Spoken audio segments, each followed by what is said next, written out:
Pandian store சீரியலில் இன்னைக்கு என்ன நடந்திருக்கு அப்படிங்கிறத பார்க்கலாம். ரொம்பவுமே சஸ்பென்ஸாக கொண்டு போவாங்க அப்படின்னு பார்த்தா அப்படிலாம் ஒன்றும் இல்லைங்க. அடுத்தடுத்து நமக்கு என்ன நடக்க போகுது அப்படிங்கிற விஷயம் மட்டும் நல்லாவே தெரிஞ்சிருது.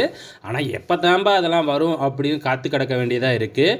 அதே மாதிரி தான் இந்த வாரமும் முடிச்சுட்டாங்க. என்ன நடந்திருக்கு, கதிர் ராஜிக்கு ஆரம்பத்திலேயே வந்து பார்த்திங்கன்னா இப்போ கல்யாணம் பண்ணி வைக்கிறாங்க. ஸோ என்ன தான் பிடிக்கலனாலும் வேறு வழி இல்லாமல் நம்ம கதிரும் ராஜி கழுத்தில் தாலியை கட்டிட்டாப்புல. இதுக்கப்புறம் 2 பேருமே அவங்க அப்பா அம்மா அவங்க அம்மா கிட்ட ஆசீர்வாதம் வாங்குறாங்க.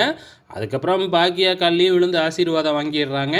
ஸோ அதுக்கப்புறம் அங்கேருந்து நம்ம கோமதியும் மீனாவும் மட்டும் தனியாக ஒரு காரில் கிளம்பிடுறாங்க. எதுவுமே தெரியாத மாதிரி வந்து கிளம்பிடுறாங்க. இருந்தாலும் கோமதிக்கு வந்து பார்த்திங்கன்னா கொஞ்சம் டவுட்டு. காரை நிப்பாட்டிட்டு மீனாவை தனியாக இறக்கி வந்து பேசுகிறாங்க. எதுக்காக பேசுகிறாங்க அப்படின்னா, எங்கே போய் மீனா அங்கே வீட்டில் உளறி வச்சிருமோ அப்படிங்கிறதுக்காக தான் பேசுகிறாங்க. நம்ம மீனாவும் கண்டிப்பாக வந்து நான் உளரவே மாட்டேன், உங்கள் கூட எப்படி நின்னனோ அதே மாதிரி இந்த விஷயத்தில் வீட்லேயும் உங்களுக்கு தான் நான் நிற்பேன் அப்படின்னு வாக்கு கொடுக்குறாங்க. ஸோ அதுக்கப்புறம் தான் கோமதியும் நம்ம மீனாவும் போய் தனியாக காரில் இறங்குறாங்க.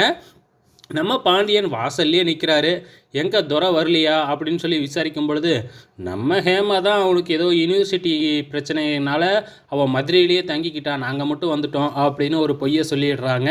அதே டைமில் வந்து இங்கே வந்து பார்த்திங்கன்னா நம்ம பாக்கியாவும் நம்ம எழில் இவங்க 2 பேரும் தான் வந்து பார்த்திங்கன்னா நம்ம கதிர் ராஜியை கொண்டு வந்து விட போகிறாங்களாட்டுக்கு.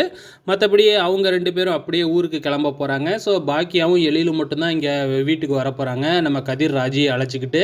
ஸோ இவங்க கிளம்பி வீட்டுக்கு வந்த உடனே அவங்களும் ஒரு கார் எடுத்துக்கிட்டு கிளம்பிட்டாங்க. ஸோ அவங்க அடுத்த வாரம் தான் இங்கே வந்து இறங்குவாங்க. ஸோ அதுக்குள்ளே இங்கே என்னென்ன பிரச்சனைலாம் உருவாக போகுதுன்னு தெரில. நம்ம கோமதி வீட்டுக்குள்ளே வந்ததுக்கப்புறம் அவங்க அண்ணன் வீட்டை பார்க்குறாங்க. ஸோ அவங்க அண்ணன் வீட்டில் அவங்க அம்மா அதேமாரி அவங்க 2 அண்ணிங்களும் அப்படியே கவலையாக நின்றுக்கிட்டு இருக்காங்க. கோமதி ஜன்னல் வழியாக பார்த்துக்கிட்டு இருக்கிறாங்க. ஸோ இன்றைக்கி இது தாங்க நடந்திருக்கு. அடுத்த வாரம் தாங்க மெயின் பிரச்சனையே வரப்போகுது. வெயிட் பண்ணி பாருங்கள்.